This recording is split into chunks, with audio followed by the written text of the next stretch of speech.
আপনি দেখছেন news now, আমরা জানি কোনটা খবর। मुख्यमंत्री डॉक्टर मानिक शाह ने टीयूडीए बोर्ड मीटिंग में शहरी विकास प्रोजेक्ट्स का रिव्यू किया। मुख्यमंत्री ने कहा कि सरकार का साफ, स्मार्ट और नागरिकों के लिए अनुकूल त्रिपुरा बनाने का वादा है। मुख्यमंत्री डॉक्टर मानिक शाह ने त्रिपुरा अर्बन डेवलपमेंट अथॉरिटी या टीयूडीए की बोर्ड मीटिंग की अध्यक्षता की, जहां चल रहे शहरी विकास प्रोजेक्ट्स और भविष्य की योजनाओं पर विस्तार से चर्चा किया गया। मीटिंग का मुख्य मकसद शहरी इंफ्रास्ट्रक्चर और पब्लिक सर्विस को मजबूत करके एक साफ, स्मार्ट और नागरिकों के अनुकूल त्रिपुरा बनाना था। टीयूडीए के जरिए कई टाउनशिप प्रोजेक्ट्स पहले ही शुरू किए जा चुके हैं।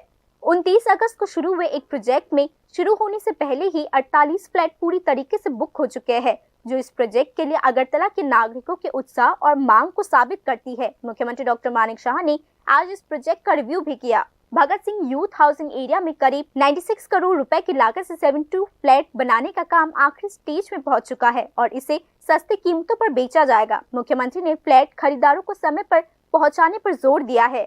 यह हाउसिंग प्रोजेक्ट शहर के मिडिल क्लास और युवा पीढ़ी के लिए चीप और मॉडर्न घर पक्का करेगा। आज की मीटिंग में मुख्यमंत्री डॉक्टर मानिक शाह ने कहा, टीयूडीए की पहल सिर्फ हाउसिंग के बारे में नहीं है, बल्कि अगरतला की लंबे समय से अर्बन प्लानिंग के लिए एक मजबूत नींव भी बनाना है। सरकार का लक्ष्य टीयूडीए के जरिए एक मास्टर प्लान बनाने का है, जो शहर के भविष्य की इंफ्रास्ट्रक्चर, ट्रैफिक, सर्विस डिलीवरी की क्वालिटी और नागरिक सुरक्षा को जोर देगा। इसके अलावा लाइट हाउस प्रोजेक्ट को लागू करके सरकार को टेक्नोलॉजी और इनोवेशन के जरिए शहर के नागरिकों की जिंदगी को और बेहतर बनाने का मौका भी मिलेगा। मुख्यमंत्री डॉक्टर मानिक शाह ने कहा कि इन प्रोजेक्ट्स का मकसद सिर्फ मॉडर्न अर्बन इंफ्रास्ट्रक्चर बनाना ही नहीं, बल्कि नागरिकों की जिंदगी की क्वालिटी और सोशल सर्विस को और भी बेहतर बनाने का है।